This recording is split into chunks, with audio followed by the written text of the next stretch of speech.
radioislam.com.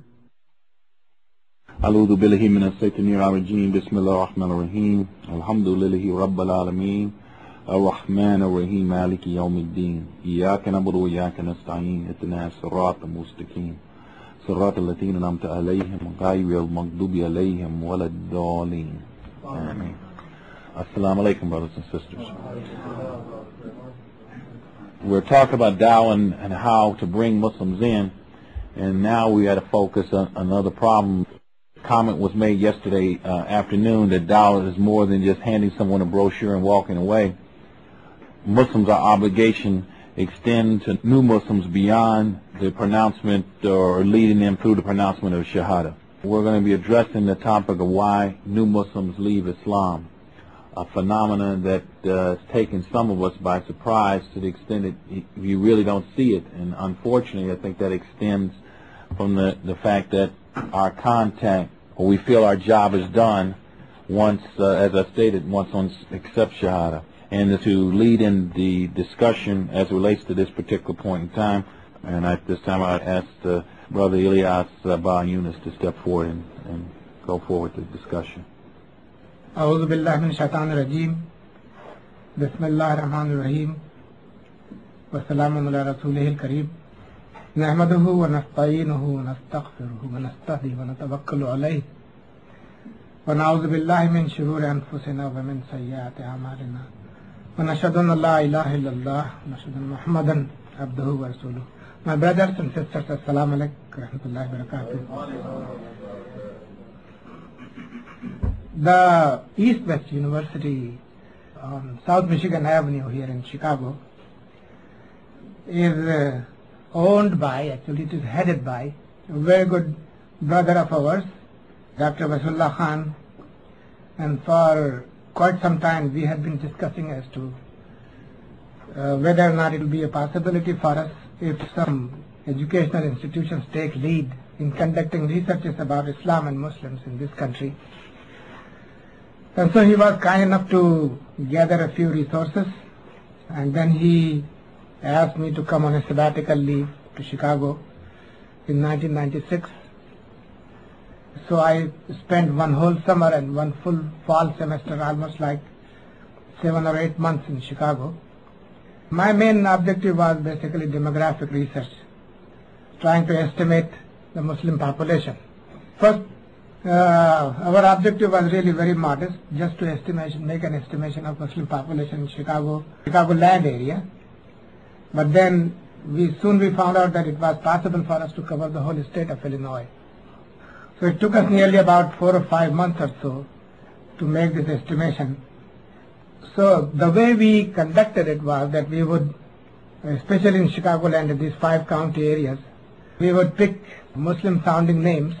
Then we will try to contact them and request them if they agreed, we would request them for subsequent interviews and so on and so forth.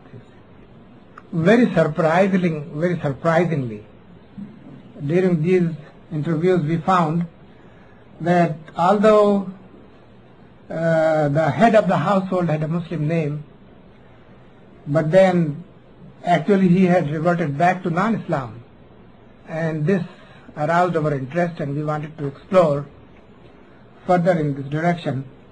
And we were able to find out at least about 150 such individual households which experienced Islam for quite considerable time, but then they reverted back to non-Islam. So as we interviewed them, we were able to find some patterns in this research. As I wrote in my memo here, I do want you brothers to be cautious in making any generalizations from this, because the people whom we interviewed did not constitute a random sample, is one thing.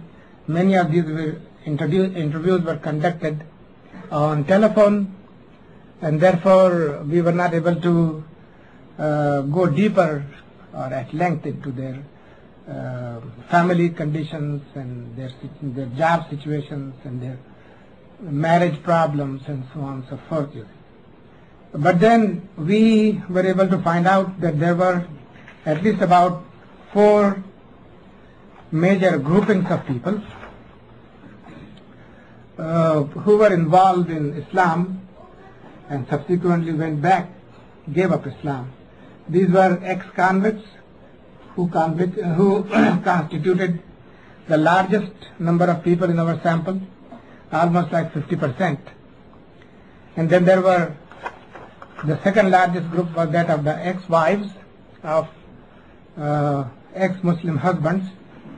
They were not living with their husbands anymore. They were divorced or they were separated. Many of them also had children, and so the third major group was that of the children. And in the end, the smallest group was that of the people whom you called drifters or transients. And as one of them put it, they were floaters. One of them said that he was born in an Episcopalian family. Then a few years ago he had become a Buddhist. Today he is a Muslim and he doesn't know what he is going to be tomorrow. So Islam actually has had evidently a great deal of impact upon the thinking of these people. How they came to Islam and how they gave up on Islam really are two major questions which we all of us have to, who are engaged in Dawah activity, must be interested in answering these questions. First, ex-convicts. The question as to why do people who are spending time in the prisons become involved in Islam. We don't know when Islam first came to the American prisons. There are quite a few speculations.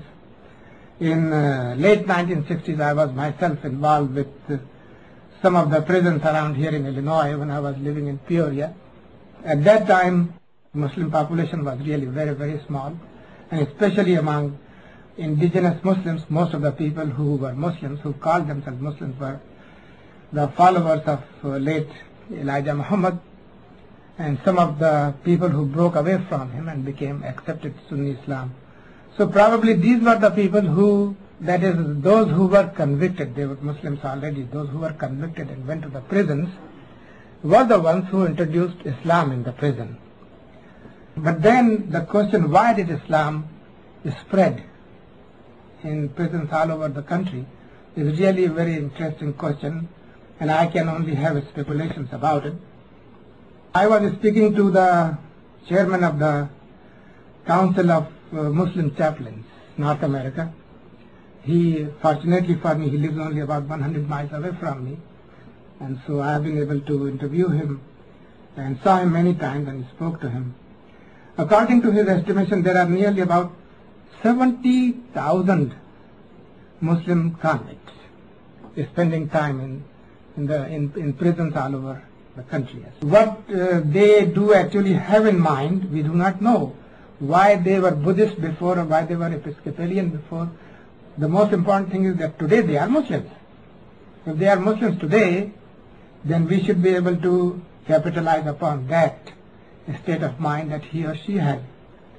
I personally think that these people are very difficult to catch because probably their commitment to Islam is not really as high as that of the people coming out of the prisons, or even as high as of the women who married with Muslim men as such.